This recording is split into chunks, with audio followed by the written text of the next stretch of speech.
Hello friends, आप सबका बहुत बहुत स्वागत है मेरे चैनल नवनीत टॉक्स में। आज हम पढ़ेंगे क्लास 6 की एनसीईआरटी की हिंदी की किताब जिसका नाम है वसंत भाग 1।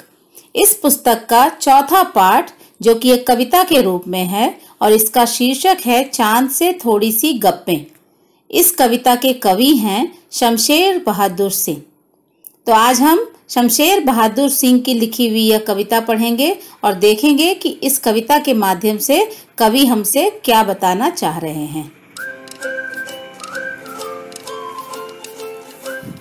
पाठ 4 चांद से थोड़ी सी गप्पें।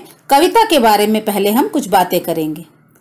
बच्चों, जैसा कि इस कविता के नाम से ही आपको पता चल गया होगा कि इस कविता में हम चांद की बातें करने वाले हैं। छोटे बच्चे आसमान में चमकते चांद को देखकर बहुत खुश होते हैं। चांद पर वैसे तो बहुत सारी कविताएं लिखी गई हैं और आज की यह कविता भी चांद के बारे में ही है। इस कविता में एक 10-11 साल की छोटी सी लड़की चांद को बड़े ध्यान से देखते हुए उससे तरह तरह के सवाल कर रही है। आइए देखते हैं कि आखिर ये छोटी लड़की चांद से क्या बातें कर रही है। बच्चों, कविता का भावार्थ अच्छे से समझने के लिए हमने कविता को 3 भागों में बांट दिया है। प्रत्येक भाग में 8 पंक्तियां हैं। पंक्तियों के भावार्थ के साथ कविता में आए कठिन शब्दों के अर्थ भी दिए गए हैं। तो आइए बच्चों, शुरू करते हैं हम इस कविता को समझना। कविता की पहली 8 पंक्तियां कुछ इस प्रकार हैं। गोल है खूब मगर आप तिरछे नजर आते हैं जरा, आप पहने हुए हैं कुल आकाश तारों जड़ा, सिर्फ मुंह खोले हुए हैं अपना गोरा चिट्टा गोल मटोल, अपनी पोशाक को फैलाए चारों स्मित। तो बच्चों, इन कुछ लाइनों में जो कठिन शब्द आए हैं वो इस प्रकार हैं।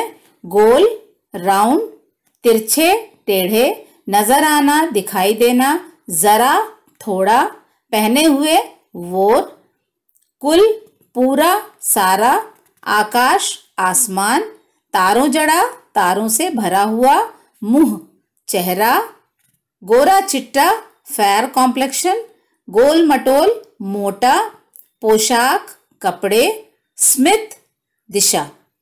तो आइए अब देखते हैं इन पंक्तियों का भावार्थ। इन पंक्तियों के माध्यम से कवि कह रहे हैं कि एक छोटी सी लड़की चांद को देखते हुए कह रही है कि चंदा मामा, आप दिखने में तो बिल्कुल गोल हैं, लेकिन आसमान में आप मुझे थोड़े टेढ़े नजर आते हैं।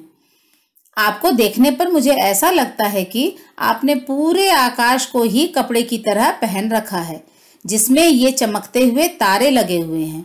यह छोटी सी लड़की कह रही है कि यह तारों से भरा आकाश जिसे आपने कपड़े की तरह पहना है, इससे आपका पूरा शरीर ढक गया है और केवल आपका गोरा और गोल चेहरा ही नजर आ रहा है। चांद को देखते हुए लड़की कहती है कि तारों से भरे आसमान में चांद को देखकर ऐसा लग रहा है मानो चांद ने अपने द्वारा पहनी गई पोशाक को सभी दिशाओं में फैला दिया है। बच्चों, जैसा कि आप देख सकते हैं, यह लड़की चांद को देखकर तरह तरह की बातें सोच रही है और चांद से बातें कर रही है। जैसे कि वो लड़की कहती है कि आप आसमान में पता नहीं क्यों मुझे टेढ़े नजर आते हैं और ये जो तारों से भरा हुआ जो पूरा आसमान है ये मुझे आपके कपड़े की तरह नजर आ रहा है जिसमें कि आपका पूरा शरीर ढक चुका है और सिर्फ आपने अपना चेहरा खोल रखा है। आपका सिर्फ चेहरा ही, और वो भी गोल चेहरा ही नजर आ रहा है। फिर लड़की कह रही है कि ये जो आपने आकाश को कपड़े की तरह पहना है, यह आपका कपड़ा पूरे दिशाओं में फैला हुआ नजर आ रहा है। तो आइए बच्चों, देखते हैं अब अगली कुछ पंक्तियां। आप कुछ तिरछे नजर आते हैं जाने कैसे, खूब है गो की वाह जी वाह, हमको बुद्धू ही निरा समझा है, हम समझते ही नहीं जैसे कि आपको बीमारी है। यहाँ पर इन पंक्तियों में आए हुए कुछ कठिन शब्द इस प्रकार हैं।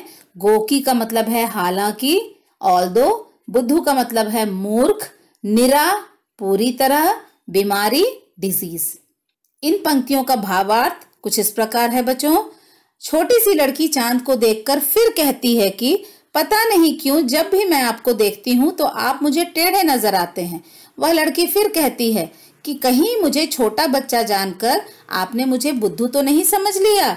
मैं बुद्धू नहीं हूँ, मुझे सब समझ में आता है। मुझे तो ऐसा लगता है जैसे कि आपको जरूर कोई बीमारी हुई है। तो बच्चों, ये जो लड़की है चांद को इतने गौर से देख रही है कि उसमें आए हुए छोटे मोटे बदलाव भी वो आसानी से देख सकती है।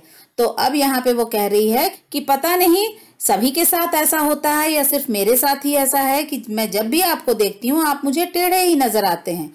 आप मुझे बुद्धू समझने की गलती बिल्कुल ना करें। मैं कोई बुद्धू नहीं हूँ, मैं सब कुछ समझती हूँ और मुझे ऐसा लगता है कि आप में जो बार बार ये बदलाव आते हैं वो जरूर किसी बीमारी के कारण है। तो बच्चों, हम अगली कुछ पंक्तियों में देखेंगे कि वो जो छोटी सी लड़की है वो चांद के किस बीमारी की बात कर रही है।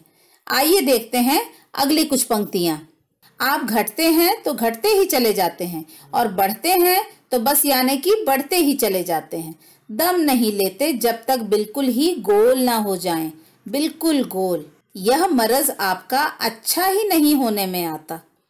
यहाँ इन पंक्तियों में आए हुए कुछ कठिन शब्द इस प्रकार हैं: घटते, कम होना, रेड्यूस, बढ़ते, बड़ा होना, दम नहीं लेना, बिल्कुल आराम नहीं करना, लगातार किसी काम को करते रहना। मरज का मतलब है बीमारी, डिजीज।